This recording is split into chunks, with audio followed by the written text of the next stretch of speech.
Agora, agora foi, né? Foi sim. Bom dia, então, pessoal. A gente está aqui para mais uma palestra desse ciclo de palestras de ciência da implementação. Estamos na nossa quarta aula. Hoje é sobre avaliação econômica em saúde, com a professora Gisela Miyamoto. Você tem o tempo aí de 50 minutos, 1 hora, fique à vontade. E depois a gente faz todas as perguntas, tá? Hoje acho que não temos muitos informes, né? Que só se atentem durante a palestra para preencher o formulário de presença. E é isso. Boa aula, Gi. Obrigada, gente. Obrigada pelo convite. Bom dia para todo mundo. Tá? Obrigada por estar aqui com a gente. A Mari está aqui, ó, todo mundo do grupo. A gente tem um grupo de avaliação econômica também. E o pessoal está aqui. A Mari, ela nunca é demais te ouvir. Que bom, Mari. Mas hoje eu quero trazer mais uma discussão também, então fiquem à vontade para abrir o microfone e falar comigo. É, Eu não consigo ficar olhando o tempo inteiro no chat, eu não consigo ver muito vocês também, tá? Mas tentem interagir aí para não ficar só eu falando hoje, ok? Eu Mesmo vou te porque. falando se tiver alguma coisa no chat. Eu te Ah, aviso, tá tá? bom. Mesmo porque a gente já falou, discutiu bastante sobre isso, né? Não é tão novo para quem é da Unicid, mas eu espero que algumas informações, sejam complementares para vocês, tá? Então vamos lá. Eu acho que a aula de hoje, ela vem, vamos dizer, numa ordem correta. Não sei se vocês pensaram nisso, né? Mas falar de avaliação econômica depois da aula da PAN de desfechos, eu acho que é relevante porque os dois principais desfechos, de implementação que eu vou abordar hoje, eles estão relacionados, né, a custo da implementação e o custo-efetividade, né? Então, dentro dos desfechos de implementação que a Pamela passou para vocês, né, na outra reunião, né, na outra aula, dois deles a gente vai aprofundar hoje, né? Então, o custo da implementação, a gente avalia o impacto da implementação de uma intervenção com relação aos seus desfechos econômicos, né? Então, quanto que custa a implementação de uma intervenção dentro de um sistema de saúde, ou dentro de uma agência, ou dentro de um contexto, né? Então, esse contexto, ele pode ser o sistema público de saúde dentro de uma unidade única de saúde, né? Ou, por exemplo, uma UBS, ou pode ser um grupo, né, de UBSs, ou até mesmo o sistema inteiro, né? Então, o estudo da Marina, ela está fazendo implementação, né, dentro de um contexto menor, e provavelmente a ideia é expandir, tá? E o custo-efetividade, na verdade, é avaliar custos e efeitos, né? E a relação entre eles. Então, eu vou me aprofundar um pouquinho mais sobre isso hoje, porque, né, como vocês podem ver, é um dos desfechos importantes dentro da ciência da implementação. E por que que isso é importante, né? Então, em 2011 foi criada uma lei orgânica, né, que já falava, né, sobre promoção, proteção e recuperação da saúde, tornando, né, obrigatória a utilização de critérios de custo-efetividade para tomar de decisão com relação à incorporação de novas tecnologias no SUS.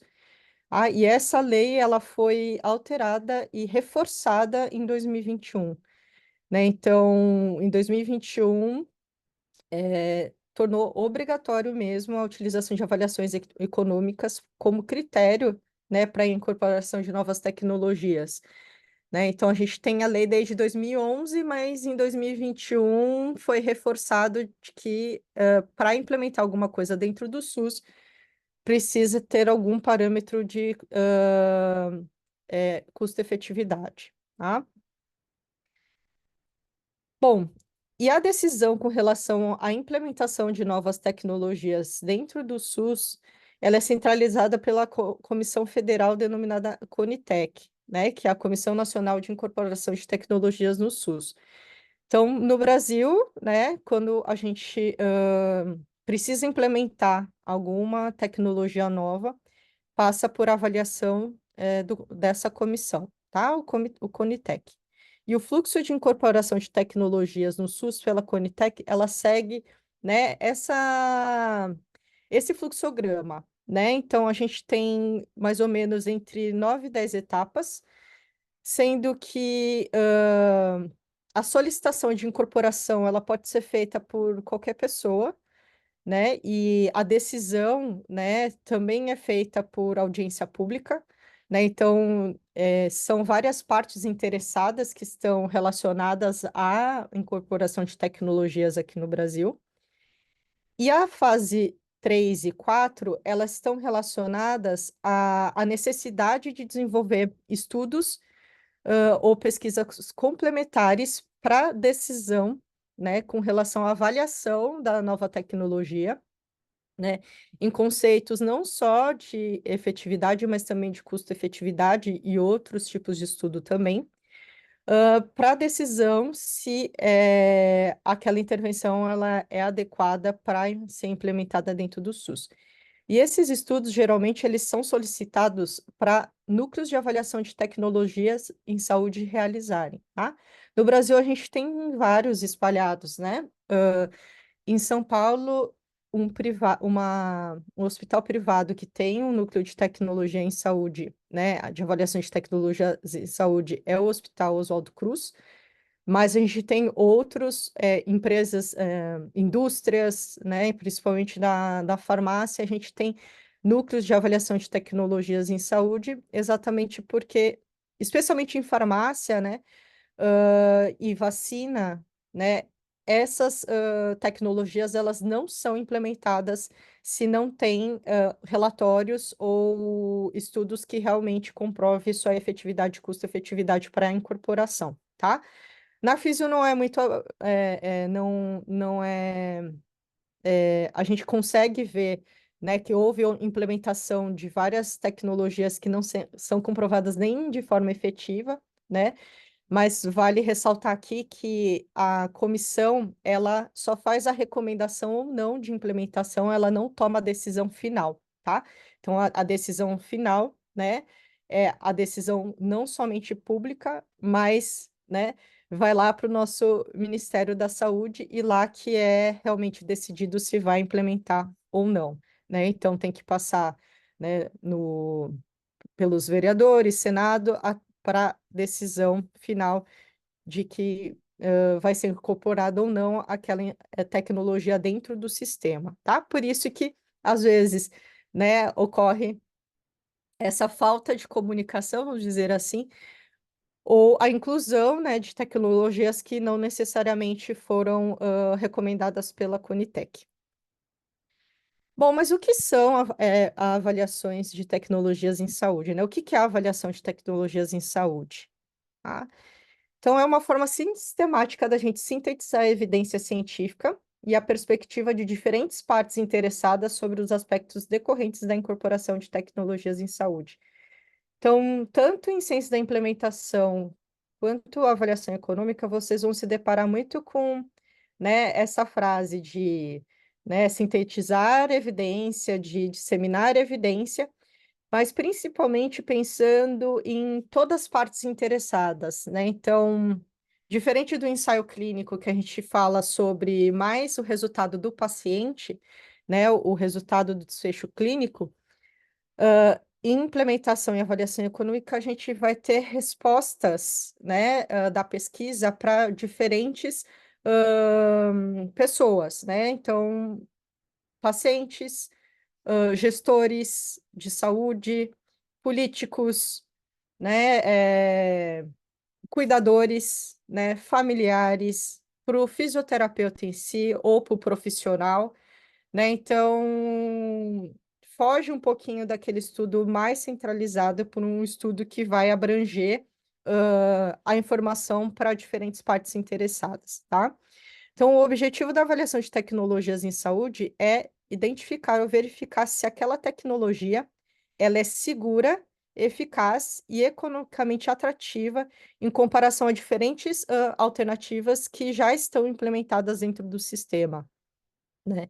Então, essa é uma característica dos estudos de ciência e implementação e de avaliação econômica.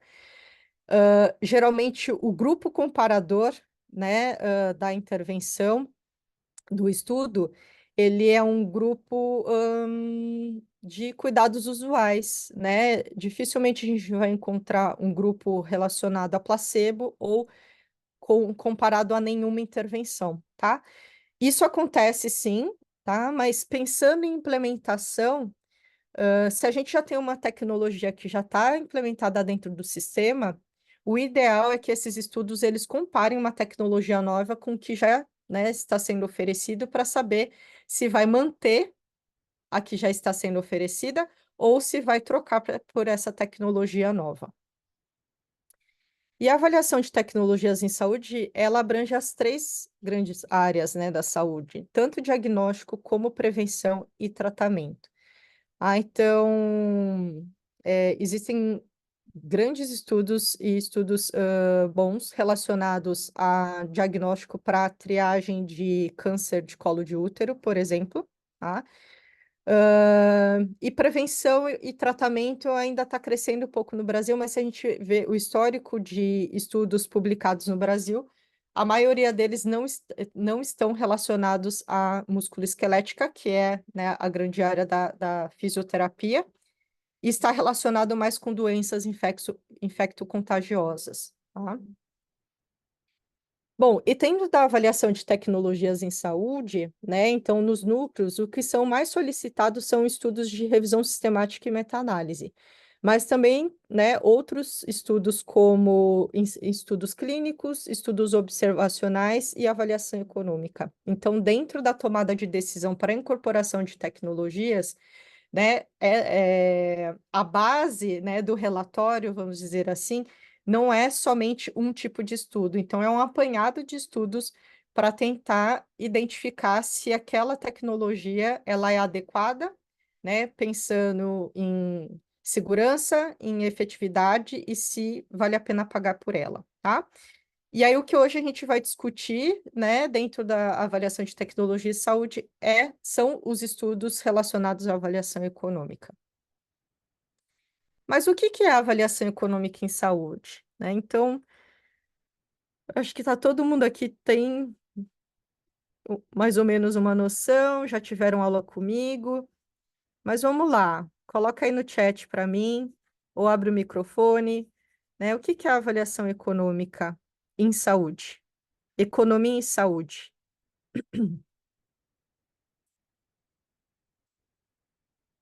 Elas estão tímidos hoje? O Kendi não vale, né? O Kendi já teve aula. A Rafa não fez a disciplina Que ainda. é avaliar o efeito de uma tecnologia ou de uma ferramenta de diagnóstico, por exemplo, avaliar o custo, o custo-efetividade dela na Avaliar, saúde pública? isso, avaliar desfechos econômicos e clínicos. Isso é uma das definições de avaliação econômica, sim, Camila. Na verdade, esse é o que a gente mais ouve falar, mas a gente também pode dividir a avaliação econômica em duas partes, né? Então, uma parcial, a completa. A completa é o que a gente mais vai falar sobre hoje, mas foi a definição que você me falou, Camila. É quando a gente, né, avalia custo-efetividade, né? Se é uma intervenção é custo-efetiva ou não, mas a gente também tem estudos parciais que não necessariamente eles vão avaliar custo-efetividade, tá? Então, dentro da avaliação econômica parcial, a gente tem alguns estudos que podem descrever os custos de uma condição de saúde somente, né? Então, quando a gente escreve um artigo científico ou quando a gente lê algum artigo científico, geralmente tem informação, né? Então, do lombar gerou X de custos da sociedade em 2024, tá? Então, isso é um estudo de avaliação econômica parcial, que a gente chama de estudo de custo de doença, né? E esse estudo ele pode ser conduzido de várias formas, tá? A forma ideal, né, que a gente, não vou dizer ideal, mas uma das formas mais comuns é a gente coletar em estudos coortes, tá? Longitudinais.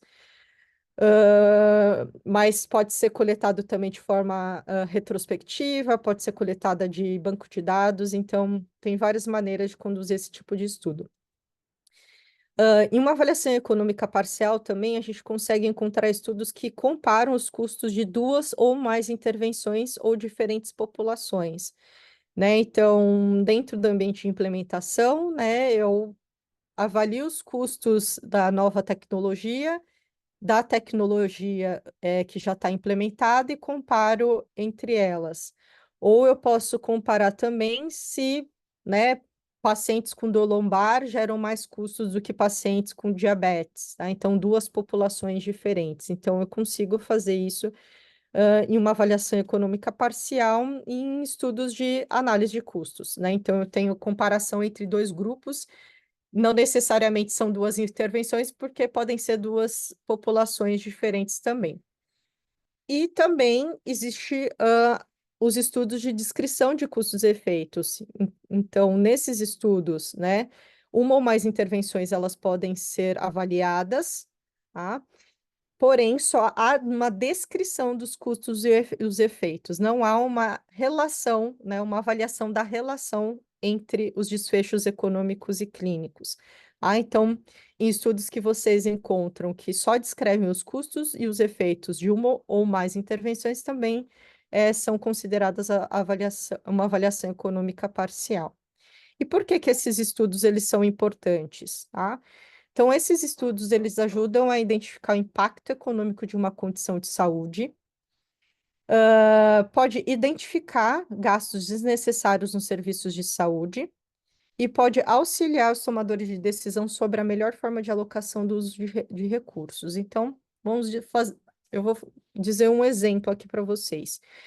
Quando a gente fala sobre dor lombar, existe um estudo aqui do Brasil, do Rodrigo Carregaro, que ele identificou lá no SUS que a maioria dos custos, né, relacionados à dor lombar estavam relacionados com diagnósticos, com exames de imagem.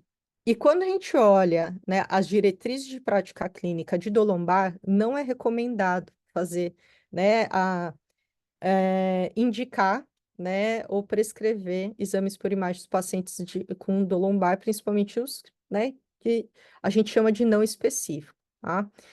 Então, o estudo identificou que, né, dentro do impacto econômico que a dor lombar gera na população brasileira, parte desse dinheiro gasto não são com intervenções que são recomendadas pelos guidelines, né, pelas diretrizes de prática clínica. Então, isso pode ajudar os tomadores de decisão a fazer o quê? Tá, então, ao invés de a gente mandar dinheiro para exames por imagem, a gente vai bloquear, né, esse reembolso e vai pagar mais para fisioterapia.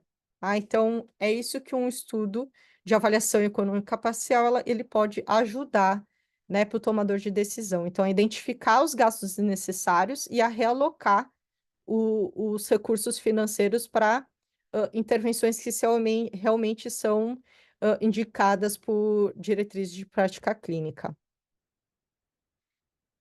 Bom, já a avaliação econômica completa, eu tenho uma comparação entre as intervenções, né? Então, aqui eu preciso de duas ou mais intervenções em termos de custos e efeitos. Então, eu vou ter um desfecho econômico e um desfecho clínico.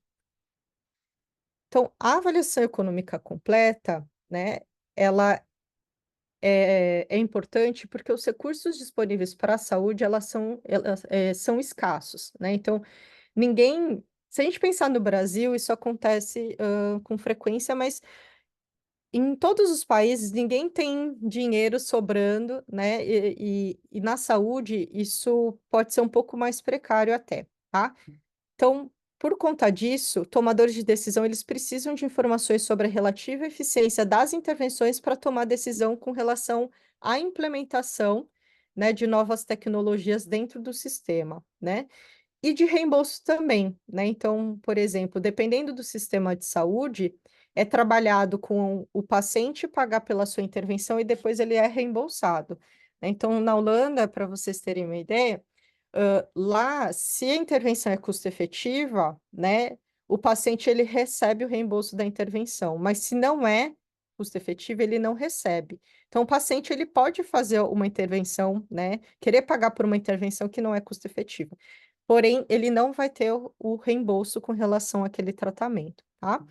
Então, as informações de avaliação econômica, as completas, né, elas são informações que vão, né, ajudar a gente a entender, né, se a intervenção ela é eficiente. Então, até agora, eu acho que vocês ouviram falar mais sobre eficácia e sobre efetividade. Então, na avaliação econômica, a gente fala sobre eficiência, porque é exatamente identificar a relação entre custo e efeito. Bom, então a avaliação econômica completa, ela vai auxiliar na tomada de decisão clínica com relação à escolha entre diferentes recursos de uma determinada condição de saúde, né? Então, se eu tenho 4 intervenções que são efetivas, né? Qual é a intervenção mais custo-efetiva, né? Para implementar dentro do meu sistema, tá? Então, a avaliação econômica completa, ela vai ajudar a identificar o equilíbrio entre os efeitos clínicos e os custos associados a cada intervenção, né, que eu quero avaliar. Então, em uma avaliação econômica, a gente tem um desenho de estudo, né, um pouco diferente se a gente for pensar nos outros estudos, né, ou estudo coorte, ou ensaio clínico, mas geralmente a avaliação econômica, ela é em paralelo a esses tipos de estudo. Então, eu posso conduzir uma avaliação econômica, né, dentro de um ensaio clínico ou de um coorte, por exemplo. Tá? O que há de diferente em uma avaliação econômica, né? Então, se eu for conduzir ela dentro de um estudo observacional, de um estudo clínico ou em uma revisão sistemática, né? A gente precisa pensar, né, qual perspectiva, né, a gente vai utilizar no estudo. E a perspectiva é o ponto de vista a partir de qual a avaliação econômica ela vai ser conduzida, definindo quais tipos de custos e efeitos vão ser avaliados nesse estudo. Quais são os custos que são relevantes para o meu tomador de decisão, né? Quais são os efeitos relevantes para todas as partes interessadas? Para quem eu quero, né, desenvolver esse estudo. Então, com relação à perspectiva, existem vários tipos de categorias de custos que eu posso avaliar dentro do estudo ou que eu posso identificar dentro de um estudo. Os custos das intervenções são os custos das intervenções que eu vou avaliar dentro do estudo, né? Então, se eu quero comparar Pilates e exercício de controle motor, então eu tenho que saber quais são os custos relacionados ao Pilates e os custos relacionados ao controle motor. E isso envolve os custos com relação aos materiais que vão ser utilizados, né, o número de sessões que vai ser realizado, o profissional que eu tenho que pagar, né, o quanto, né, que vale aquela intervenção, pensando no profissional que eu vou ter que pagar para conduzir aquela intervenção. Então, tudo isso eu posso levar em consideração. Os custos de cuidado de saúde estão relacionados aos custos de serviços de saúde. Então, pode ser medicamentos, atenção primária, secundária ou terciária. Os custos do paciente familiar são os custos do próprio bolso do paciente relacionado a custos complementares. Então, se ele precisou comprar alguma coisa extra do que é fornecido dentro do sistema de saúde. Então, por exemplo, alguns pacientes compram colchões, né, sapatos ortopédicos, né, travesseiro, até carro, né? Tem gente que compra para uma forma de adaptar, né, por ter algum tipo de problema de saúde, tá? Além disso, a gente pode considerar aqui também, nos custos do paciente familiar, os gastos com transporte para se locomover até conseguir um recurso de saúde, custos com cuidados informais, né? Então, às vezes, o paciente tem que contratar um cuidador, né? Ou a família tem que contratar o cuidador ou contratar uma faxineira porque ele não consegue mais fazer as atividades de casa, né? Os serviços de limpeza, enfim, aí tem que contratar alguém para fazer isso para ele. Então, todos esses custos eles estão relacionados aos custos do paciente e família. Os custos com perda de produtividade estão relacionados a absenteísmo e presenteísmo, né? Ou até mesmo perda de produtividade com trabalhos não remunerados, né? Então, quando a gente fala de absenteísmo e a perda de produtividade do paciente, ele deixa de trabalhar, tá? Então, quando ele não vai trabalhar, né, a gente calcula esses custos com os dias, né, perdidos de trabalho. O presenteísmo está relacionado ao paciente trabalhar, mas ele não conseguir trabalhar na mesma performance que ele conseguia fazer antes de ter o problema de saúde, né? Então, a perda de produtividade relacionada ao presenteísmo, tá? E os custos relacionados à perda de produtividade com trabalhos não remunerados são aqueles trabalhos voluntários, tá?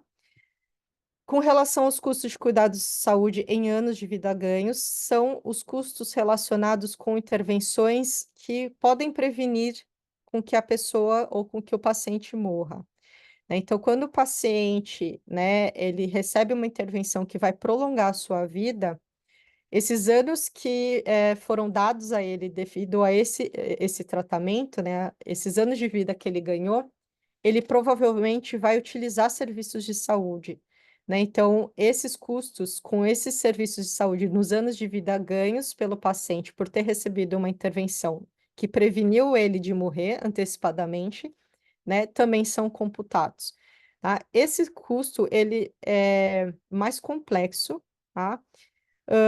E estão relacionados principalmente quando a gente for pensar num exemplo, em tratamentos de câncer, né? Ou se a gente for pensar na fisioterapia, quando a gente estava lá na pandemia, que viu, né, a importância do fisioterapeuta 24 horas na UTI, né? Então, isso ajudou a prevenir que muitos pacientes morressem devido àquele problema de saúde.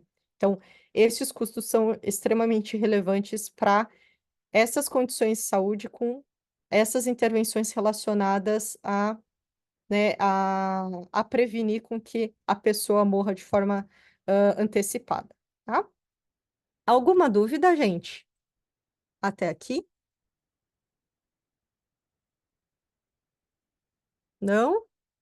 Então vamos lá.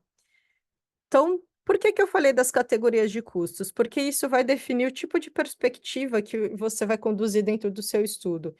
Então, se eu incluir todas as categorias de custos, a perspectiva é da sociedade, tá?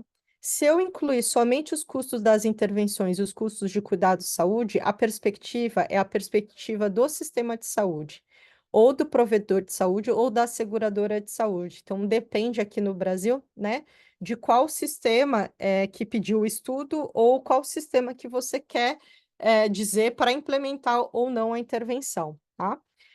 Quando a gente inclui a categoria de custos de pacientes e familiares, a perspectiva, né, será do paciente familiar. E quando eu incluo somente custos com perda de produtividade, aqui eu estou relacionando, né, a perspectiva do empregador, né? Então, às vezes empresas contratam pesquisadores para investigar se a implementação dentro de uma intervenção dentro do seu ambiente, de uma indústria, né, pode promover, né, uma melhora dos seus empregados, né? Então, do trabalhador de forma geral. Então, é muito comum na área ocupacional esse tipo de perspectiva. Bom, e um outro delineamento que a gente tem que se atentar dentro da avaliação econômica é o tipo de avaliação econômica que a gente vai conduzir, e isso está diretamente relacionado ao tipo de desfecho clínico que eu vou avaliar. Então, aqui eu trouxe os 4 tipos de avaliação econômica mais utilizados, tá? Que é a análise de custo-minimização, custo-benefício, custo-efetividade, custo-utilidade. Eu vou falar um pouquinho mais de cada um deles.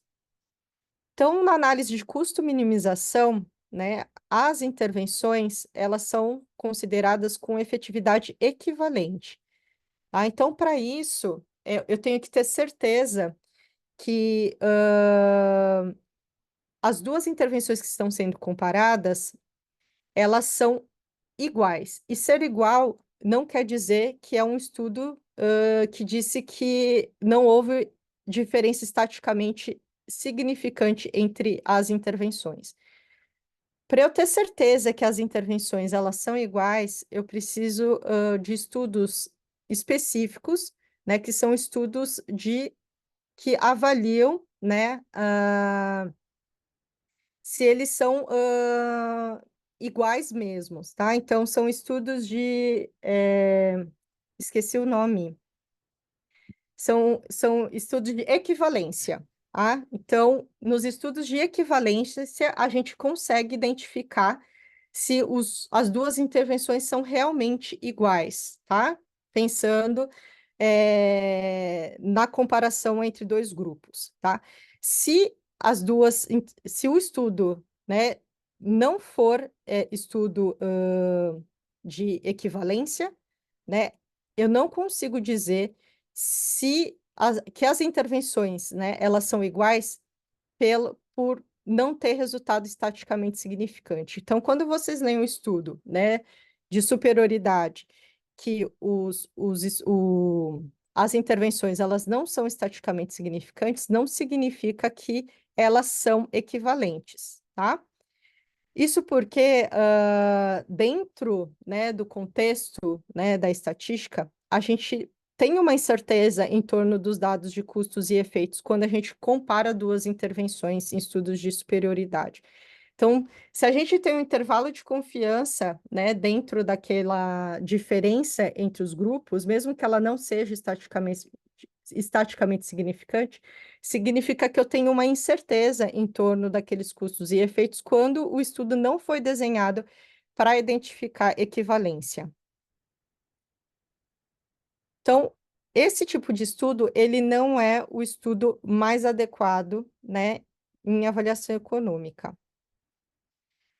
Bom, agora a análise de custo-benefício, custo-efetividade, custo-utilidade, eles são similares, né? O que diferencia entre eles é o desfecho clínico.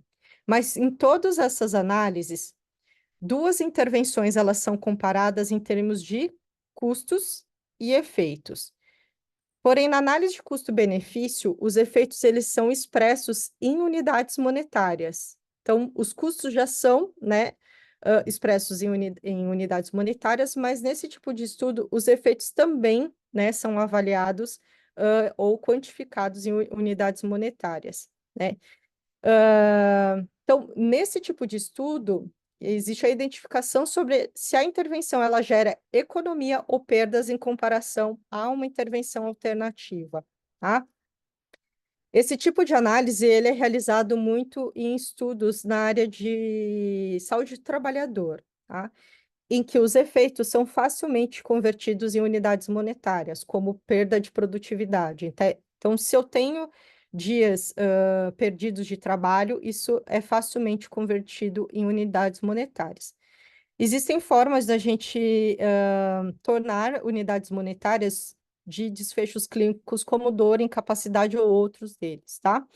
Mas essa conduta ela é considerada antiética e complexa, tá? Então, por isso que a análise de custo-benefício ela é mais utilizada no ambiente ocupacional, que realmente vai dizer para o tomador de decisão se vale ou não a pena pagar, porque vai gerar uma economia ou perda independente do desfecho, se ele é o econômico ou clínico convertido em forma monetária.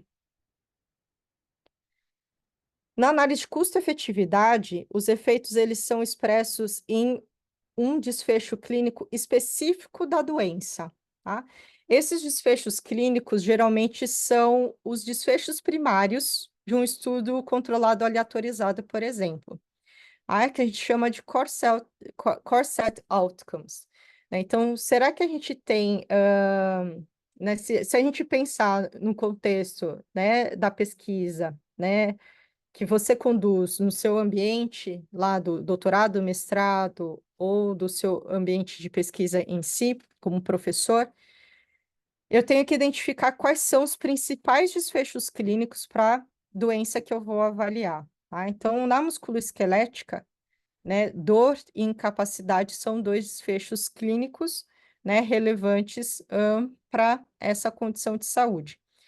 Mas, por exemplo, para diabetes, dor e incapacidade talvez não seja tão relevante, e sim o controle da glicemia.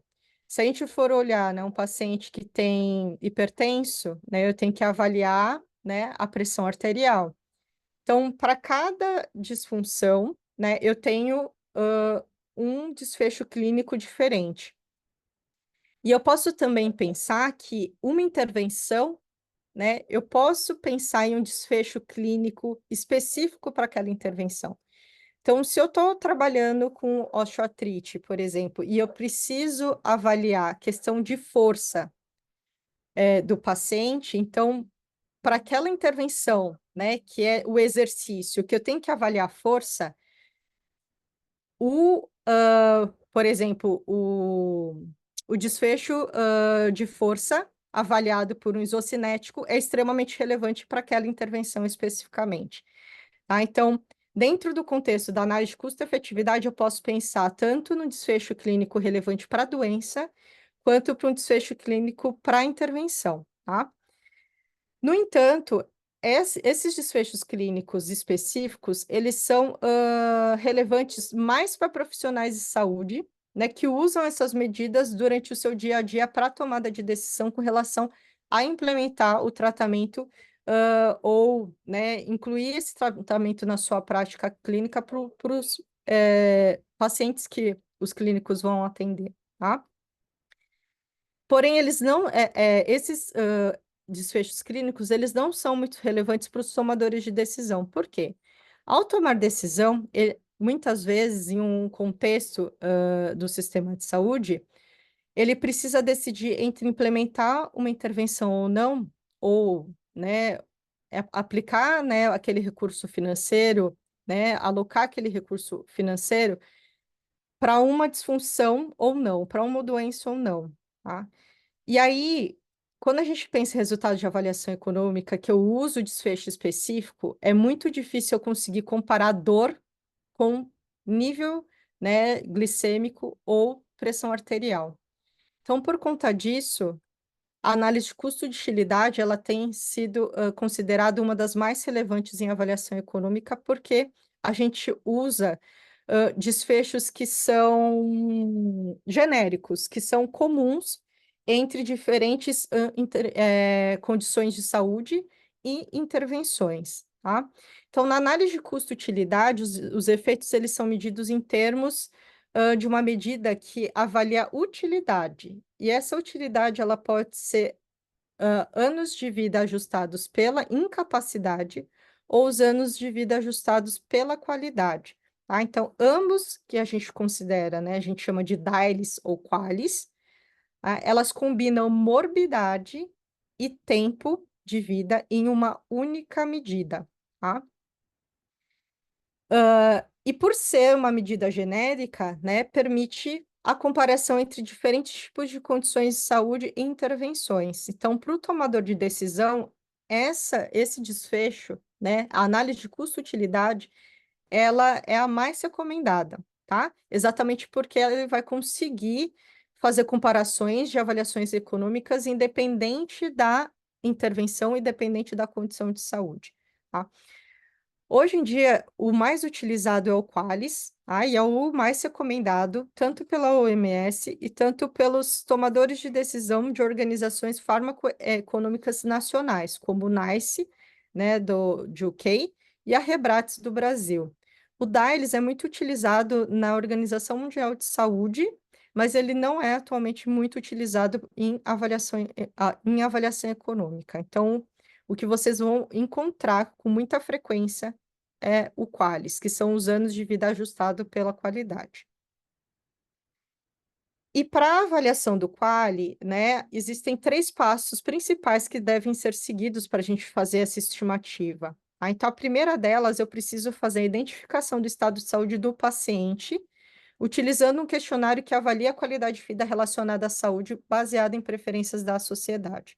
Então, a gente tem alguns questionários específicos, né, como o SF6D, que deriva do SF12 ou do SF36, e os instrumentos do Eurocon, tá? Que é o EQ5D 3L ou 5L, né, que estão traduzidos para a população brasileira. Tá? Existem outros instrumentos, mas esses instrumentos não foram traduzidos ou não foram adaptados ou não foram validados ainda para a população brasileira. Tá?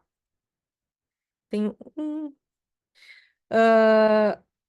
O segundo passo, né, para a estimativa de quali é converter os estados de saúde dos pacientes em um valor de utilidade, tá? E para isso especificamente, existe um algoritmo definido para cada país, tá? Esse algoritmo ele é definido para cada país exatamente porque as preferências de cada população elas são diferentes, dependendo da sua vivência cultural, né? Um exemplo disso é esses questionários que avaliam qualidade de vida relacionada à saúde, geralmente eles avaliam domínios de dor, de saúde mental, né, e capacidade física, né? Então, né, de cuidados pessoais, de mobilidade, por exemplo, como o Eurocall. Se a gente comparar a preferência da população brasileira com a preferência da população europeia, pode ser que os pacientes eles prefiram sentir dor do que ter problemas de saúde mental. E na Europa, eles preferem ter, né, o inverso. Né? Então, isso mostra que, dependendo do seu contexto sociocultural, faz com que a gente tenha preferências por estado de saúde diferentes. Então, por isso que esse algoritmo, né, que gera o valor de utilidade, ele é diferente para cada população de cada país. Não é recomendado a gente usar algoritmos de outros países para converter estados de saúde do Brasil, né, em valor de utilidade, tá? Então, a gente precisa usar os algoritmos do Brasil. E aí esse é o problema, que aí os algoritmos para a população brasileira a gente só tem por o SF6D mais antigo, né, que agora tem 2 volumes, tem 2 versões, a versão 1 e a 2, e a gente só tem para uma das versões do instrumento do Eurocall, que é o EQ5D3L. O 5L a gente ainda não tem. Tá? Bom, e a terceira fase, a gente estimar o quali, é fazer uma multiplicação, né, das utilidades vivenciadas pelos pacientes ao longo do tempo, né, exatamente porque a gente considera no quali todos os estados de saúde vivenciados pelo paciente ao longo de um período de tempo. Então, se a gente coleta a qualidade de vida relacionada à saúde do paciente antes do tratamento, depois do tratamento e depois de um tempo que a gente considera a médio prazo e a longo prazo, o quali ele vai ser um cálculo da interpolação linear de todos esses estados de saúde, desses valores de utilidade vivenciados pelo paciente ao longo deste, né, período de baseline, pós-tratamento, médio e longo prazo. Tá? Então, a gente não considera só uma avaliação em um determinado ponto do tempo, né? Como geralmente a gente faz no ensaio clínico, né? No ensaio clínico a gente compara pós-tratamento com pós-tratamento, médio prazo com médio prazo e longo prazo, longo prazo. Então a gente tem 3 comparações, né? O quali não, ele é uma comparação final, mas que leva em consideração, né, todas essas avaliações que foram conduzidas ao longo do estudo. Bom, então, outro ponto relevante em avaliação econômica é o horizonte temporal, que a gente chama, né, no ensaio clínico de follow-up ou período de acompanhamento. Então, o horizonte temporal dentro da avaliação econômica é o período em que os dados, né, dos desfechos clínicos e econômicos eles vão ser coletados e analisados dentro do estudo. Então, um bom horizonte temporal, ele tem que ser longo o suficiente para identificar todos os custos e os efeitos relevantes de uma determinada intervenção para uma determinada doença, tá? Então, a gente tem que levar em consideração quanto tempo vai levar, né, que aquele efeito daquela intervenção ela vai durar no meu paciente, e também levar em consideração a natureza do problema de saúde, né, da condição de saúde, né? Será que uma condição crônica, o horizonte temporal, ele deveria ser diferente de uma condição aguda? Né? Qual que é o tempo, né, que eu deveria acompanhar um paciente que tem dor lombar aguda ou que tem dor lombar crônica? Né? Um paciente que sofreu um acidente vascular encefálico agudo ou que já, né, já está com as sequelas, né, daquela condição aguda, tá? Então, aqui um exemplo. Então, se a gente for pensar na dor lombar aguda, né, que é o, né, vamos falar de dor lombar, que é o que eu trabalho mais, 12 semanas de um horizonte temporal, ele pode ser suficiente para avaliar o custo-efetividade de uma intervenção medicamentosa, em que eu espero que o efeito seja imediato e não a longo prazo, né, comparado com educação, para a dor lombar aguda, que é uma dor que dura até 12 semanas. Então, esse horizonte temporal curto pode ser suficiente em um estudo para dor lombar aguda. Quando a gente vai pensar, né, na dor lombar crônica, em que a dor ela é persistente por mais de 3 meses, o follow-up de 12 meses ele pode ser suficiente para avaliar o custo-efetividade de uma intervenção de exercício, que eu espero que o efeito, né, seja mais duradouro, né, com efeitos a médio ou talvez a longo prazo, comparado com educação, para dor lombar crônica, que é uma dor mais prolongada, né, persistente por mais de 3 meses. Isso faz sentido para vocês? Alguém consegue me dar um outro exemplo de outra área, pensando no horizonte temporal?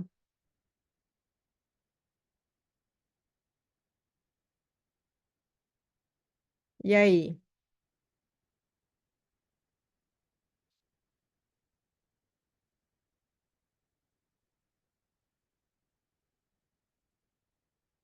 Ninguém? Gi, eu vou te falar e você me fala se está certo, porque você está falando, eu estou pensando no AVE, né? Naquela Uhum. condição aguda, que a gente considera vai até 6 meses, e aí depois ele entra num platô e entra no crônico, né? E a gente avaliar essas duas fases, né? E aí? Quanto tempo você acha que seria o ideal, Rafa, avaliar paciente com sequela Não. de AVE? Então, um período bem longo, né? 1 ano? É, Ensaio acho que sim. clínico, quanto tempo mais ou menos vocês acompanham em estudos? Eu não sei quanto tempo que a Sandra está acompanhando. A Sandra é a Louche que faz mais, né? Hum. Eu faço os transversais mais. Mas eu não sei quanto tempo de follow-up que elas fazem, que elas estão fazendo. Eu acho que agora ela está com um ensaio clínico só. E eu não sei como é que está caminhando. Vou perguntar para ela. Mas eu acho que é 1 ano, sim. Mas se Eu a gente acho. pensar, por exemplo, no câncer, que a gente, geralmente, para dar alta ao paciente, a gente acompanha 5 anos, né? 5 anos, né? Então, por exemplo, o horizonte temporal de câncer deveria Deveria. ser 5 anos. Talvez no acidente vascular, se o tratamento ele dura uns 3 meses e a gente quer ver efeito a longo prazo, às vezes 1 ano, 2 anos. Uhum, Então, é. as condições, quando elas se tornam crônicas e quando a intervenção, a gente quer um efeito mais duradouro, a gente precisa de um horizonte temporal maior. Mas quando a gente quer checar agudo, né, doenças agudas, que o efeito do tratamento ele é agudo também, não faz sentido ter um acompanhamento a longo prazo, né? O Uhum, Léo e um dos alunos dele conduziram um ensaio clínico que eles manipulavam o paciente e era só uma vez, era uma sessão.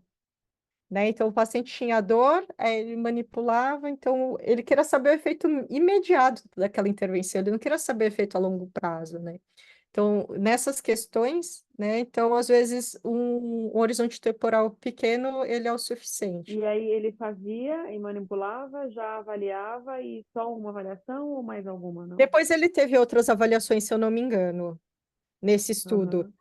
Mas se a gente for pensar pelo efeito imediato, né? Se eu quero a pergunta clínica do meu estudo é efeito imediato, eu não preciso de um horizonte temporal muito longo, tá? A não ser que a doença seja crônica, né? Então, se ele estava tratando ali uma dor lombar aguda, né? E com uma manipulação que é uma sessão e saber o efeito imediato, 12 semanas é o suficiente, né? Então, se a gente for ver entorse, né? Também a Adri está vendo o efeito imediato dos pacientes que recebem quimioterapia, né? Embora o tratamento do câncer seja prolongado, ela não quer saber o tratamento da quimio, ela quer saber o efeito imediato do exercício, né? Para aqueles pacientes que estão recebendo a quimioterapia, com relação ao controle dos efeitos adversos. Então, resumindo, na avaliação econômica, você tem que desenhar muito bem o estudo e saber a sua pergunta clínica, né? A sua pergunta de pesquisa, ela tem que estar muito bem definida. E aí, com isso, você consegue definir a sua perspectiva, né? Então, quais custos você tem que incluir, quais desfechos clínicos são relevantes e qual o horizonte temporal que é o mais adequado para o seu estudo. Isso tudo tem que ser a priori, né? Quando a gente fala em estudos longitudinais, né? Então, se a gente for fazer estudos prospectivos, né? Ensaio clínico, coorte, a gente tem que pensar em tudo isso, né? Antes de fazer o estudo, tá? Hoje, Oi, Pam. se falando nisso, né, de horizonte temporal, agora que a gente está terminando de escrever o ensaio clínico, né, a gente acompanhou os participantes por um ano, né? E aí a gente usou uma ferramenta de informação, né? Então a gente não educou, mas deu informação.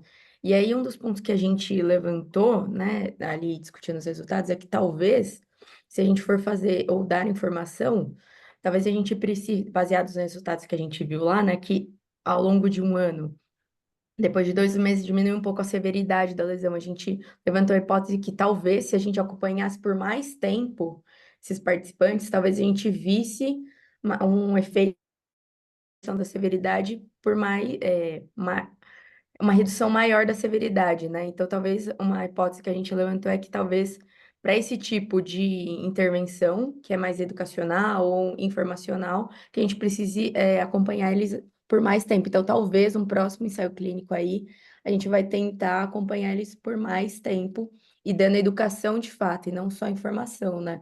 Então, a gente acompanhou por um tempo suficiente que a gente achou que ia haver um efeito, né? Então, na área, a gente ainda não tinha ensaios clínicos com acompanhamento de 12 meses, né? Tinha de 3 meses, 6 meses, e aí o nosso foi de 12 meses, e aí talvez a gente viu que para esse tipo de intervenção talvez ainda não seja o suficiente, né? Porque só depois de 12 meses que a gente viu uma redução. Ó, que legal, Pan, que você falou para a sua informação. Se você for desenhar um estudo de implementação agora e implementar realmente, você já sabe aonde que teve o pico, né?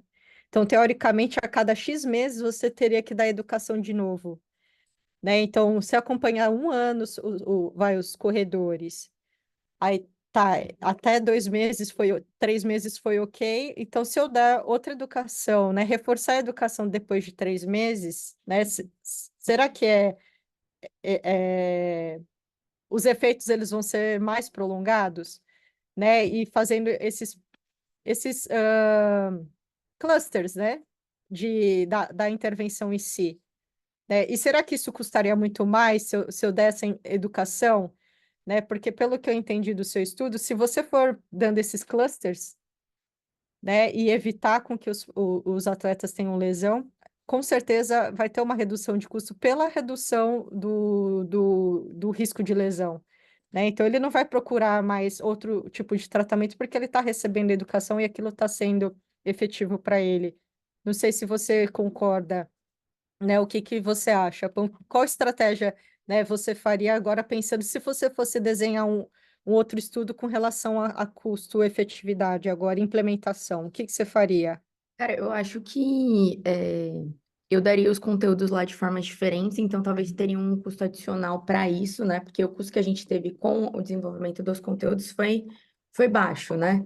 Mas talvez eu diversificaria, então teria esse aumento de custo, mas com a entrega eu acho que não teria mais custos, né? Porque como foi pelo software lá e foi automatizado, eu acho que esse tipo de custo de talvez entregar esse cluster, né, de intervenções nesses pontos no tempo, isso não aumentaria, né? Então a frequência a gente aumentando a frequência da entrega, não teria aumento de custo, mas talvez eu redesenharia a intervenção, né, em alguns níveis ali da entrega de conteúdo, que talvez a forma que a gente entregou, ela não foi tão palatável ali para a galera, sabe? E aí entra no desfecho de aceitabilidade. A gente ainda não analisou essa parte, Uhum. mas assim, com né, que eu trabalhei ali mais perto dos dados e tal, limpei o banco de dados e tudo, a gente vai tendo algumas percepções, né, conforme a gente vai fazendo. Então, talvez a gente redesenhe algumas coisas, né, e talvez a frequência mude da entrega, né, porque talvez o coração mesmo para prevenção de lesão na corrida seja o controle de volume, mas talvez tenha de fato sim um componente, se a gente der informação ali, da mudança de comportamento, né? Mas a gente ainda não conseguiu captar isso. Então a gente talvez vai ter que adaptar, redesenhar ali o running tree para poder testar novamente, né? Sim. E aí, que legal, testar novamente, né? Mas se você colocasse para implementar já e acompanhar todos os corredores, como se fosse um dado de mundo real, sabe, Pamela? Porque o A Honey, gente ele já é, ele não está disponível para qualquer pessoa usar, ou tá? Não tá. A gente tá ainda pensando, né? A gente quer adaptar, mas a gente quer terminar todas as análises. Então, fazer custo-efetividade, fazer análise de mudança de comportamento, né? Uhum. E, e fazer o estudo de implementação antes de adaptar, porque aí a gente vai ter muito insight, né? Para tentar ser mais certeiro. E aí a gente não sabe qual vai ser o próximo passo, se a gente vai fazer um estudo de implementação mesmo, se a gente vai fazer um híbrido do tipo 3, então talvez a gente vá para essas novas fases, né? Usando as informações que a gente teve agora, mas a gente ainda não sabe onde a gente vai mirar 100%, se vai ser um quase experimental, então a gente ainda está nesse ponto, mas sim, a ideia é a gente ir para um estudo mais de implementação, sim. Legal, Pam. Não, eu pensei nisso porque agora eu estou acompanhando a Raquel, da corrida também. Esqueci o sobrenome. Gente, eu estou péssima de memória. Depois Castanharo, Raquel Raquel Castanharo. Castanhar. E aí eu fiquei pensando que ela está fazendo doutorado, né, agora com a Cochrane de prevenção de lesões, eu acho, de corrida, mas ela tem uma clínica e ela trabalha com os corredores, né? Ela tem vários pacientes e ela deve coletar dado, e eu fiquei viajando, né? Porque ela tem um programa, né? Eu não sei como que é exatamente, mas pensando no Runny também, né? Ou todo mundo que tem clínica ou que está dentro do sistema, né? Marina que está dentro do SUS, se a gente começa a coletar dados, essas informações, né? Obviamente, né? Passar por um comitê de ética antes, né? Dar um termo de consentimento dos pacientes liberando a utilização dos dados.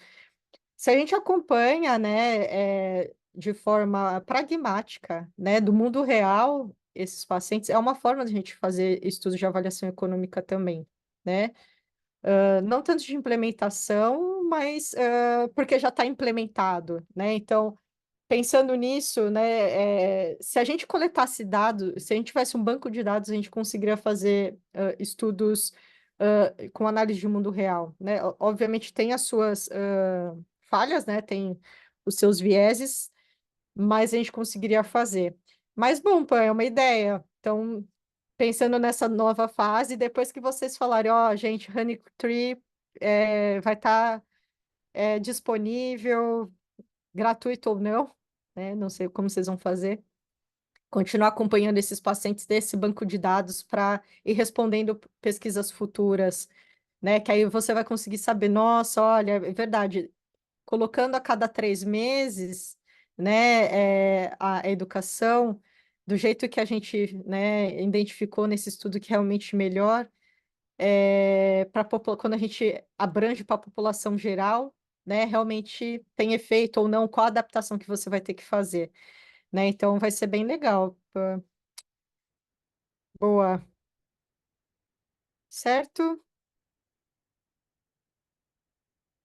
Bom, então, qual a diferença então do parcial e completo, tá? Avaliação econômica, aqui a gente tem que pensar que para ser uma avaliação econômica completa, eu preciso comparar duas ou mais intervenções em termos de sua efetividade, de custos e uma relação entre eles. Se eu não tenho essa relação entre eles, né? Se eu avalio só desfecho clínico, se eu avalio só desfecho econômico, né? Ou se eu avalio, né, desfecho clínico e econômico, mas eu só descrevo eles, isso é parcial, tá? Então, para ser completo, eu tenho que ter análise de efetividade, análise de custo-efetividade, análise de custos e análise de custo-efetividade, né? Então, é a relação de custo e efeito. Então, na avaliação econômica completa, a gente avalia custos e efeitos para avaliar a correlação entre eles. Então, nesse tipo de avaliação econômica, né, em que eu avalio os custos e efeitos, né, eu uso esses dois dados econômicos e clínicos para gerar um novo desfecho, né, clínico, que é o ICER, que é a razão de custo-efetividade incremental, né, a gente chama de ICER, que é do inglês Incremental Cost Effectiveness Ratio. E essa razão de custo-efetividade incremental nada mais é do que a diferença entre os custos das intervenções que estão sendo comparadas, dividido pela diferença dos efeitos dessas intervenções que estão sendo comparadas.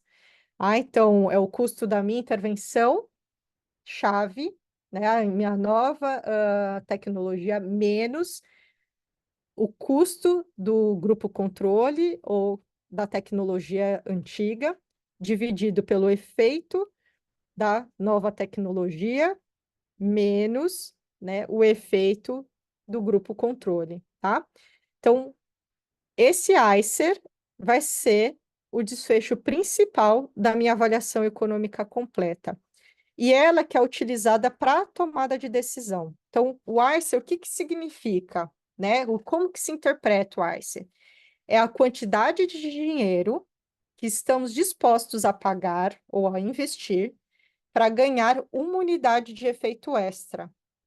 Então, se a gente falar de um paciente tendolombar e que eu estou avaliando, né, um desfecho específico, que é dor, numa escala de 0 a 10, é a quantidade de dinheiro que eu estou disposta a pagar para ganhar uma unidade de efeito na dor numa escala de 0 a 10. Então, um ponto na escala de 0 a 10.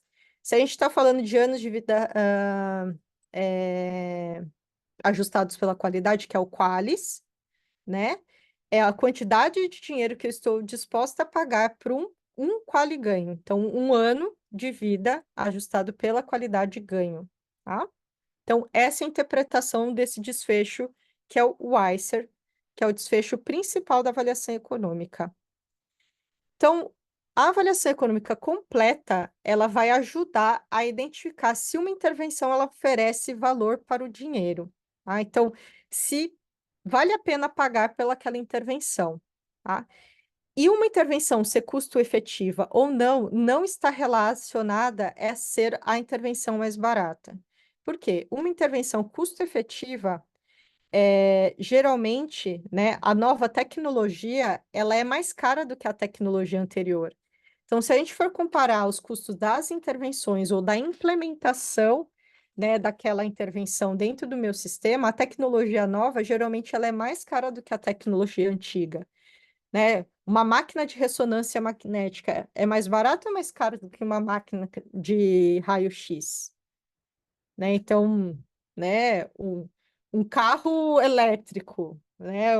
tecnológico, é mais barato ou mais caro do que o Fusquinha, né? Ou a Brasília amarela, ou a minha combizinha, né? Então, isso a gente pode relacionar também na área da saúde, né? Então, as novas tecnologias, geralmente, elas são mais caras do que as tecnologias anteriores. E aí, por conta disso, a gente tem que identificar o que o ICER ele vai representar, né, para o tomador de decisão. Então, o ICER nada mais é do que um par de custo e efeito. E esse par de custo e efeito, ele pode ser plotado nesse plano de custo-efetividade incremental. Então, se a gente olhar aqui o eixo Y, tá? Ele representa os custos incrementais, tá? E o eixo X, ele vai representar os efeitos incrementais, tá? Então, o que que é o ICER? Não é a divisão dos custos incrementais, né, pelos efeitos incrementais. Então, quando o meu ICER ele é plotado, né, ou ele está localizado nesse quadrante aqui desse plano de custo-efetividade, que é o quadrante sudeste, eu chamo que a intervenção, né, a minha nova tecnologia, ela é dominante, porque ela é mais efetiva e menos custosa do que o grupo comparador, né, ou com a intervenção antiga, né? Então, aqui eu não tenho dúvida que a intervenção ela vai ser implementada, tá? A nova tecnologia. Já no quadrante noroeste, né, a nova tecnologia ela foi dominada. Isso quer dizer que ela foi mais cara, né, mais custosa e menos efetiva. Então, aqui provavelmente ela não vai ser implementada. No quadrante nordeste, né, a nova tecnologia ela foi mais custosa e mais efetiva. Esse é o cenário mais comum dentro da implementação, tá? E aí a gente tem que pensar se os efeitos adicionais dessa intervenção, elas valem os custos adicionais que elas vão gerar para o sistema de saúde. E no outro cenário, que é o quadrante sudoeste, a nova tecnologia ela foi menos efetiva e menos custosa. E aí vale eu, né, pensar se a gente está disposto a pagar, né, a trocar efeito para economizar dinheiro. Nesse caso, pode ser considerado antiético porque a gente vai oferecer, né, se a gente implementar essa intervenção que ela é menos efetiva, a gente vai oferecer uma intervenção que é pior do que a intervenção que já foi implementada, mas ela vai gerar menos custos. Então, nesse caso, a gente tem que equilibrar, né, para a implementação, se realmente vale a pena implementar só para economizar dinheiro, tá? Então, alguns casos pode ser que seja implementado essa condição mesmo que a intervenção seja menos efetiva. Lembrando que ela ser menos efetiva não quer dizer que ela não é uma intervenção efetiva. Então, a nova intervenção aqui, a nova tecnologia, ela é menos efetiva do que a intervenção que está sendo, que já foi implementada, né, dentro do sistema, a intervenção anterior, a antiga. Mas comparando com ela não receber nada, o paciente, né, provavelmente essa intervenção é melhor do que não receber nada. Tá? Então, por isso que há um contexto a ser analisado e interpretado para a incorporação dessa tecnologia aqui que gerou menos efeito, mas é menos custosa. Então, para a tomada de decisão, né, a gente tem que pensar, né, o quanto o tomador de decisão ele está disposto a pagar, né, qual é a quantidade de dinheiro que ele quer pagar para o paciente ter uma unidade de efeito ganho, tá? Então, para a gente ter certeza se aquela intervenção ela vai ser ou não implementada, existe um limiar de disposição a pagar pré-definido para cada país. Então, se a gente for pensar, né, na população brasileira, né, a gente tem um limiar de disposição a pagar, que o tomador de decisão, ele tem esse limiar, que ele está disposto a pagar para ter uma unidade de efeito ganho. Então, aqui no Brasil, por exemplo, se a gente for pensar, ou no Brasil, ou em qualquer país, se a intervenção que a gente está avaliando ela tem um ICER menor do que o valor de limiar de exposição a pagar, que é pré-definido para cada país, a intervenção ela é implementada. Então, ou seja, ela é considerada custo efetiva. Mas se o ICER ele for maior que esse limiar de exposição a pagar, então a intervenção ela não é considerada custo efetiva. Então, ser ou não custo efetivo não está relacionado a ser a intervenção mais barata, e sim se o ICER é maior ou menor do que o limiar de exposição a pagar do tomador de decisão. O grande problema disso é que nós só temos limiares de exposição a pagar disponíveis para o desfecho Qualis. Por isso que eu falei para vocês lá no começo que o Qualis, ele é o desfecho, né, a análise de custo-utilidade é o mais relevante quando a gente pensa em implementação ou incorporação de novas tecnologias, porque existe limiar de disposição a pagar para definir se aquela intervenção é custo efetivo ou não, tá? Então, aqui estão os valores de referência de cada país, né? Então, no Brasil, se o ICER for menor do que 40 mil reais por quali ganho, a intervenção ela pode ser implementada. Esse valor ele varia de 40 a 120 mil por quali ganho, porque para idosos, populações especiais, né, como idosos e crianças, o valor de exposição a pagar é de 120 mil por quali ganho e não 40, né? E vocês podem ver que outros países também têm essa variação, tá? O UK é um pouquinho menor, de 20 mil a 30 mil libras por quali ganho. Na Holanda é de 10 a 80 e nos Estados Unidos é de 50 a 100 por quali ganho.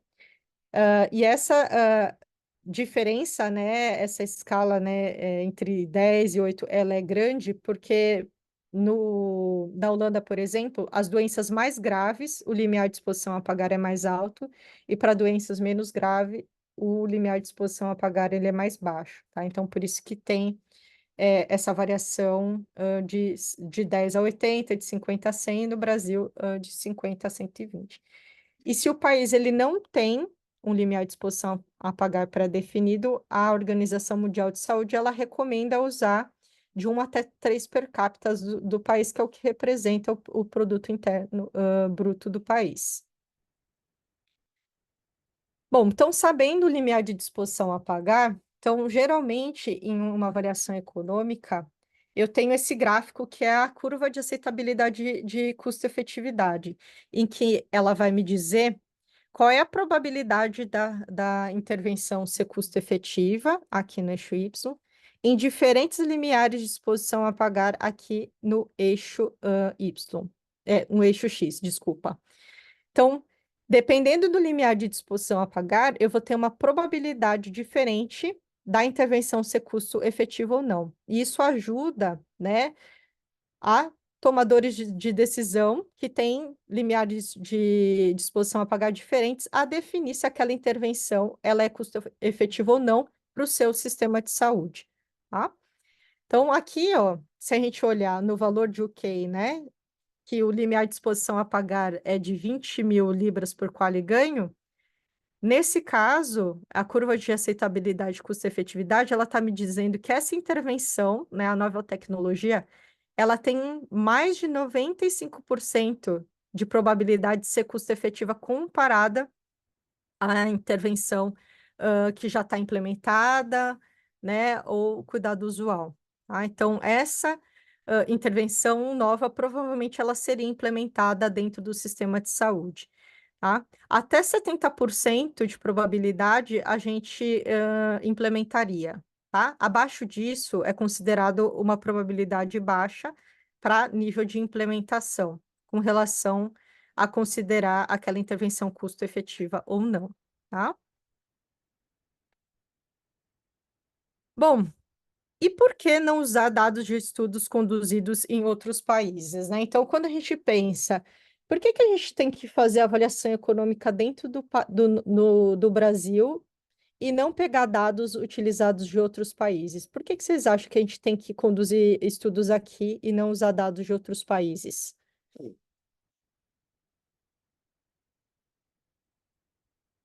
Ou eu posso usar dados de outros países?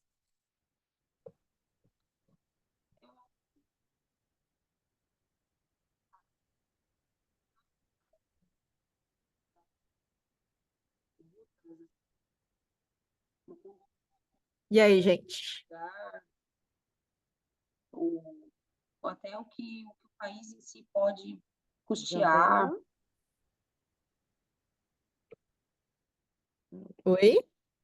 Achei que ela ia falar alguma coisa, mas eu penso que é a realidade do nosso país, as características que cada país apresenta, Eu ia falar peculiaridades. sobre perfil populacional, de talvez, ou isso não tem nada a ver? Tem sim. A gente tem que ver as diferenças socioculturais entre os países, né? A gente fez um estudo sobre valoração de estados de saúde e a gente conseguiu identificar que as pessoas que têm fácil acesso ao serviço de saúde, eles têm preferências diferentes para quem tem acesso limitado, né? Então, se a gente pensar numa pessoa que anda de cadeira, anda de cadeira de rodas, se ela tem um acesso fácil ao serviço de saúde, né, ela estar na cadeira de rodas não é um problema muito grande, porque ela consegue ter uma vida relativamente, levar uma vida relativamente normal, porque ela tem fácil acesso ao serviço de saúde, ou fácil acesso a lazer, fácil acesso a outras demandas necessárias. Mas se uma pessoa que vive numa cadeira de rodas, que ela vive num ambiente que é longe do serviço de saúde, que ela não tem acesso à comunidade, é um outro contexto. Então, as diferenças socioculturais entre os países, elas são relevantes para serem consideradas. Além disso, os nossos sistemas de saúde são completamente diferentes. Então, às vezes, a perspectiva de da Inglaterra não é a mesma perspectiva adequada para o Brasil. Se a gente for ler os guidelines, as diretrizes de avaliação econômica no Brasil, eles recomendam mais a perspectiva do sistema de saúde, porque o que interessa para o Ministério da Saúde é o que vai ser implementado ou não dentro do SUS e o quanto vai acarretar de custos isso em questão federal. Não importa muito a questão da sociedade, tá? Isso tem controvérsias, mas basicamente é assim. E no Reino Unido é a mesma coisa, né? Então, para eles, a perspectiva do sistema de saúde é mais relevante do que da sociedade, tá? E também a gente tem que pensar que existem diferenças na previdência social, né? Então, quando a gente vai custear a perda de produtividade, o Brasil é diferente de outros países, né? Então, será que eu comparar Brasil com Holanda é igual? Eu comparar Brasil com Reino Unido é igual? Tá? Então, existem alguns estudos que a gente até consegue fazer modelos estatísticos para trazer para a realidade nacional, que são os estudos de modelagem. Então, a gente consegue, a partir de técnicas de modelagem, adaptar o contexto de estudos de outros países para o nosso, tá?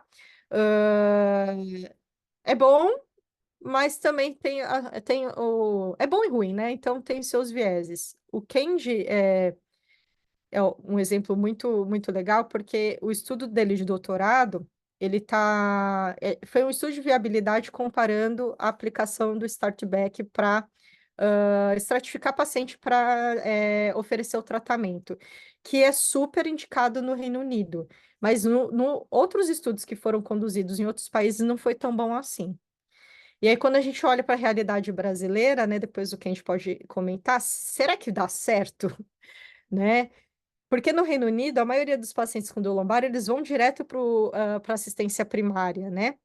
Aqui no Brasil, eles vão para emergência, né? Então, daí já muda completamente o contexto do sistema de saúde e o contexto sociocultural, né? Então, por que que os brasileiros vão para emergência e não vão para atenção primária, né? Então, tudo isso, né, deve ser considerado. Então, será que eu implementar o Startback aqui, ele vai ter o mesmo sucesso que teve no Reino Unido? Né? O que parece que não, né? Mas a gente não sabe. Então, por isso, por essas questões, o ideal é a gente ter dados nacionais, tá? E esse é o grande problema, que a gente tem poucos dados. A avaliação econômica, a gente depende de dados epidemiológicos também, tá? E a gente vai discutir isso daqui a pouco, tá? Então, a gente pode replicar, a gente pode trazer dados de outros países quando a gente não tem no nosso, mas a gente tem que assumir, né? A gente sabe que isso é um problema, tá? Tem comentários aí? Ah, Cara, não, a gente não é, ouviu, Luísa. Pode falar. um exemplo lá é no Running Tree, tipo, a gente pegou, é uma intervenção semelhante à que o Luiz fez lá na Holanda, né? Só que ela foi delineada aqui por corredores brasileiros, profissionais brasileiros e tudo mais. E é uma coisa que eu senti assim, é uma impressão minha, é que parece, até pelo contexto socioeconômico deles, né? Dar só uma informação para eles é, parece que tem muito mais efeito, né, do que dar só informação aqui no Brasil, né? Então tem essa diferença. E lá parece que eles precisam muito menos de suporte do que aqui no Brasil. Então, meio que o brasileiro precisa dessa interação com um profissional, por mais mínima que ela seja, mas eles parece que a gente sente essa necessidade, né? De tipo às vezes ter algum suporte ali.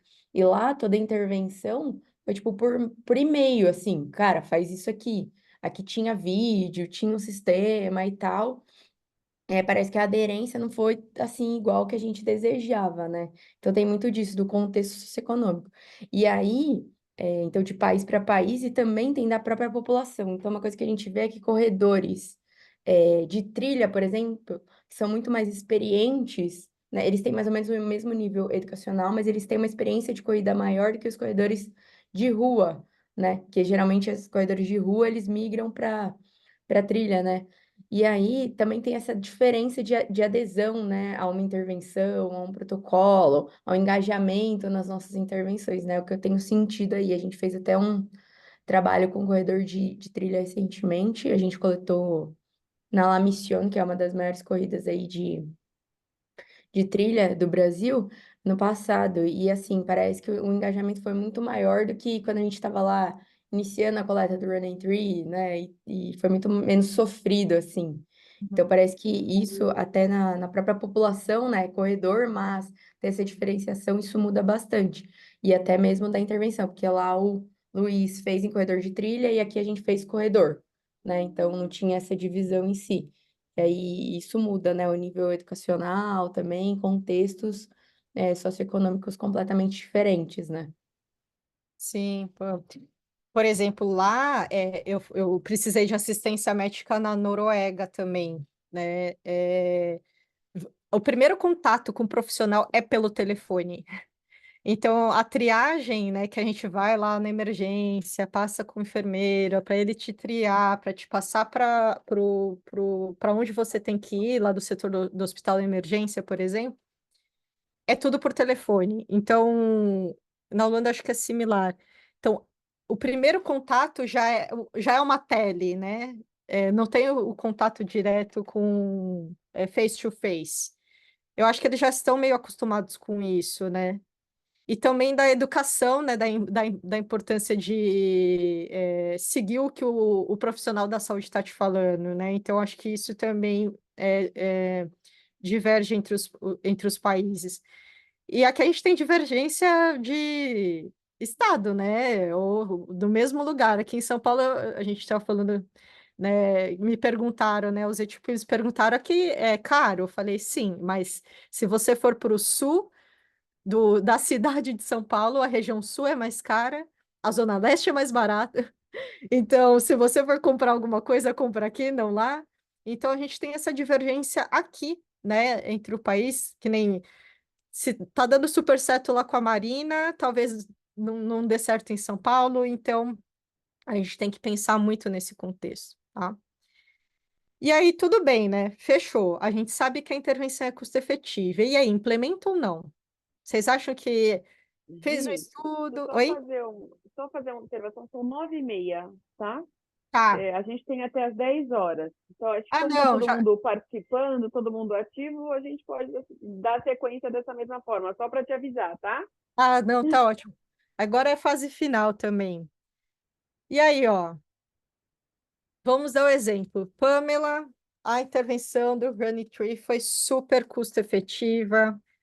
E agora, a gente implementa, né? A Marina também, o educador foi super custo-efetivo. E aí, implementa? né? A Cris vai fazer um estudo com gestante também, né? Para prevenção de lesão prevenção de dor musculoesquelética em gestante, né? Se for sucesso, implementa ou não. Vocês acham que depois que eu rodo um estudo de avaliação econômica que comprova que é custo efetivo, já é implementado dentro do sistema? O que vocês acham? Conitec lá pediu o estudo, comprovou que é custo efetivo, fiz a avaliação econômica. E aí, implementou ou não?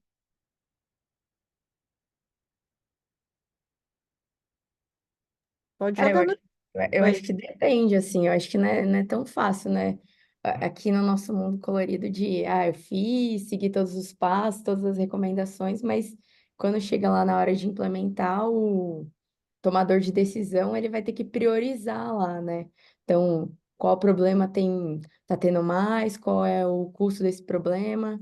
Então, ele vai ter que fazer uma avaliação. Talvez para ele prevenir lesão da corrida não seja uma prioridade naquele momento. Então, talvez ele não vai conseguir alocar recursos para isso, né? Então, nem sempre o que a gente faz também é implementado, né?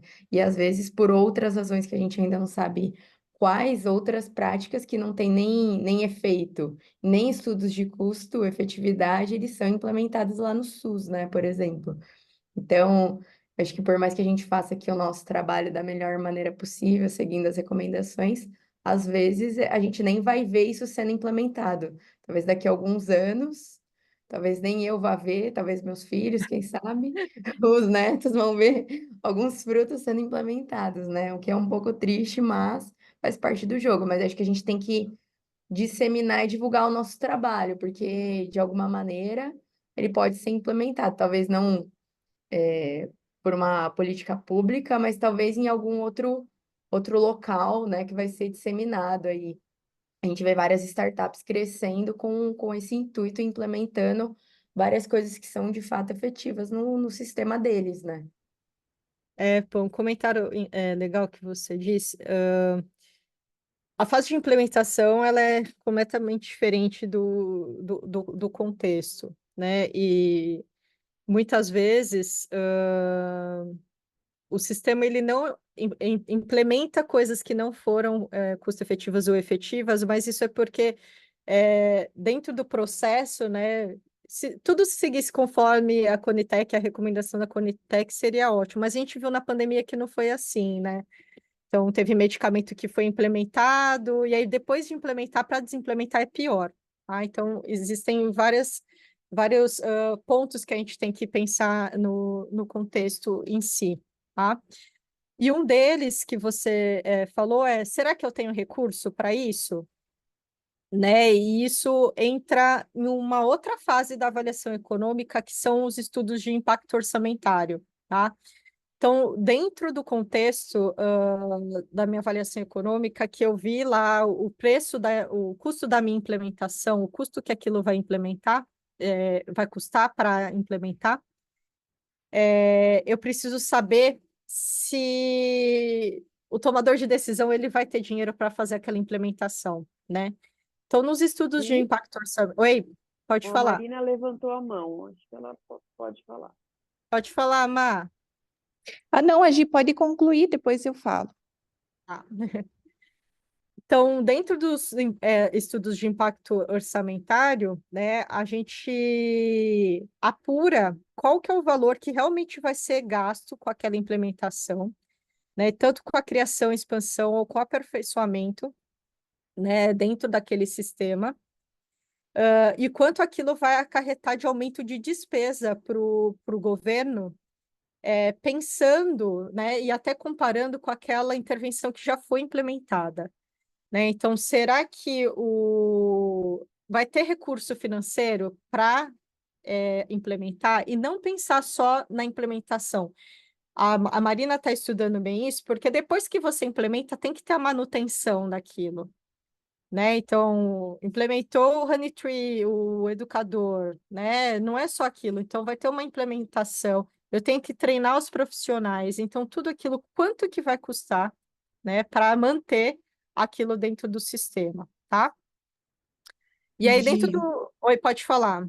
desculpa. Não, é que é nessa linha que eu ia falar da questão do nosso projeto, né? Então, assim, ele está sendo implementado em parceria com a universidade. Uma das possibilidades que a gente visualiza de sustentabilidade e manutenção do programa é a questão de entrarmos no chamamento público do SUS nessas intervenções online.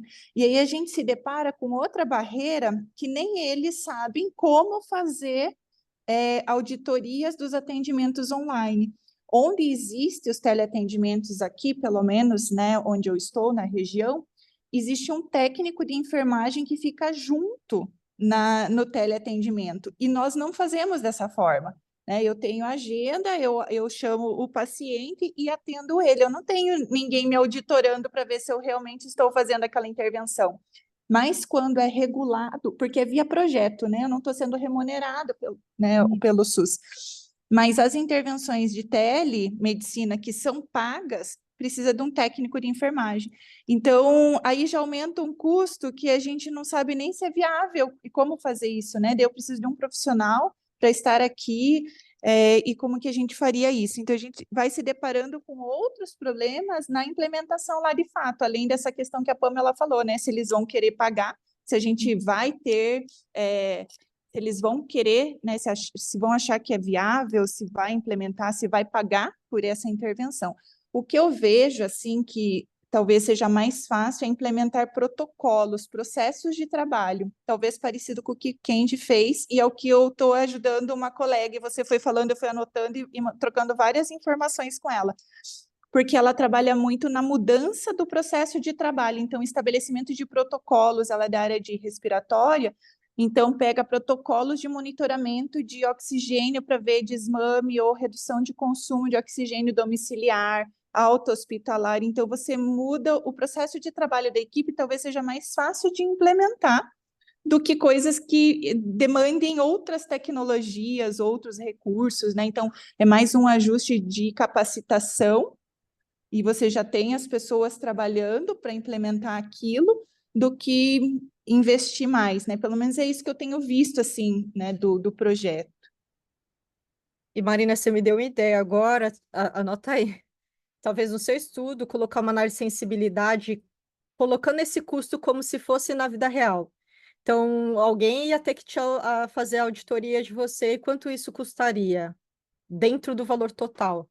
Tá? Então, no mundo real, a gente fez assim no estudo, mas no mundo real da implementação, teria que ter um profissional fazendo auditoria. Quanto isso custa adicional? E aí compara se muda demais o resultado com ou sem auditoria, tá? E aí talvez fale realmente que não vai ser custo efetivo, né? O que a gente viu no reabilitador, é que foi custo efetivo para sistema de saúde, não foi para a sociedade.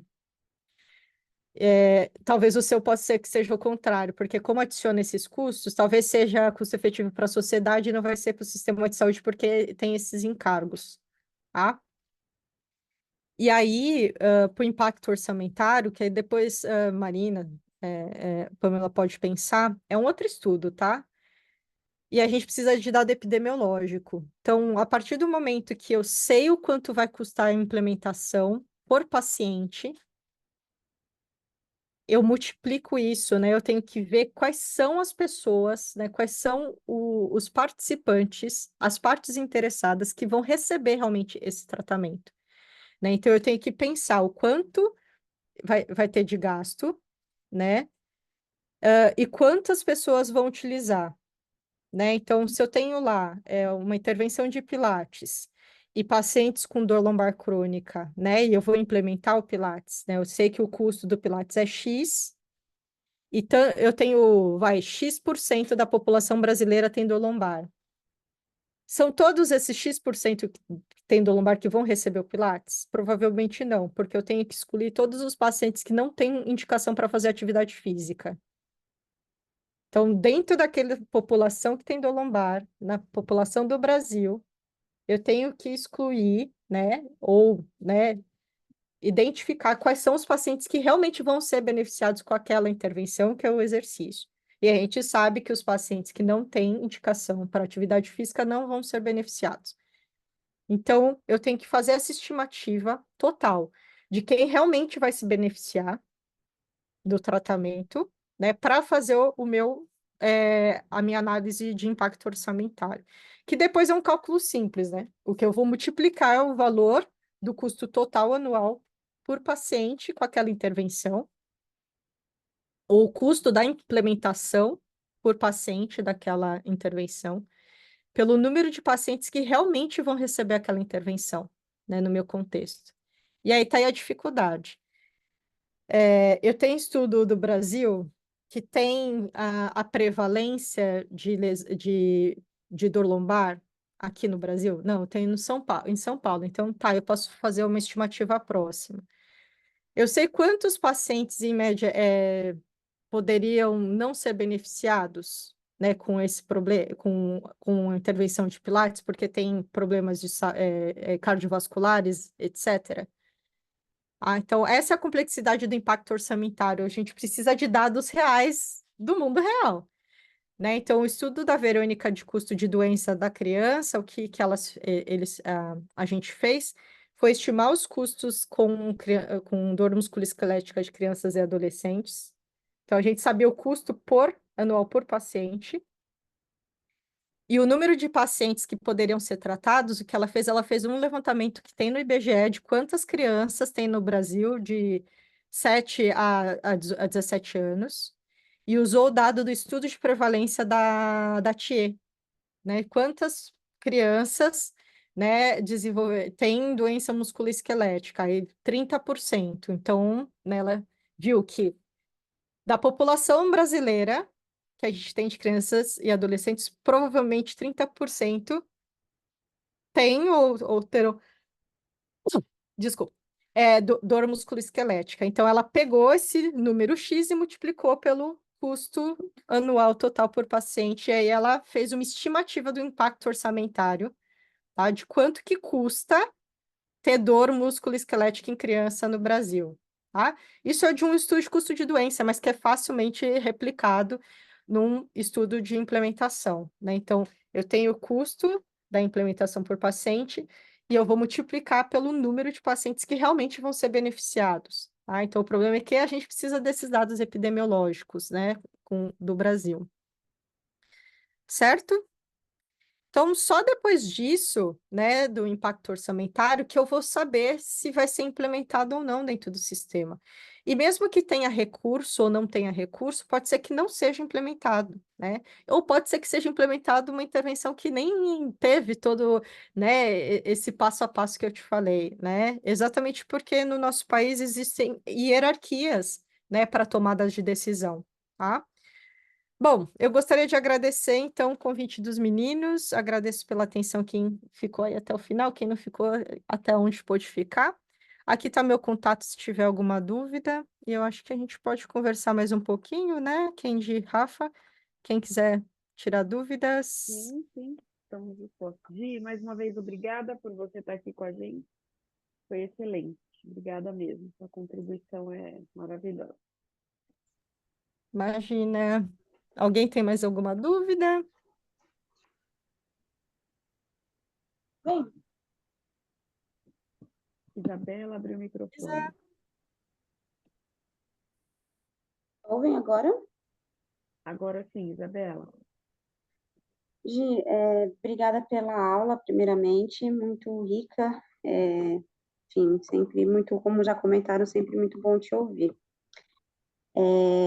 Nas últimas aulas, Gi, eu não tenho certeza se você estava presente, vários dos professores, talvez os três, falaram sobre protocolos para seguir, para fazer estudos de implementação. Existe algum documento que fala sobre estudos de custos? Tem... Oi, Isabela, obrigada aí, por estar até agora, e por me ouvir, né, com uma certa frequência.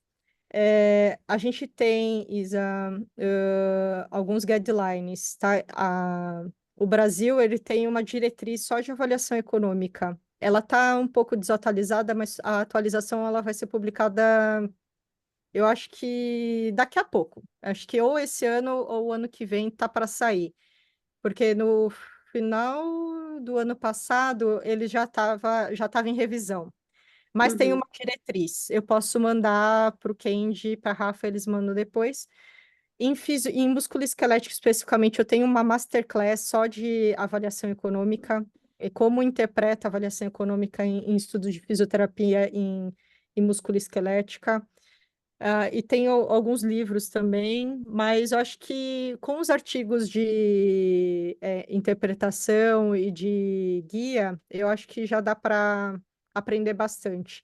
Eu posso Uhum. mandar a diretriz e mando minha masterclass para os meninos e aí eles encaminham para vocês. Ah, então tá bom. Obrigada, Gi. Nada.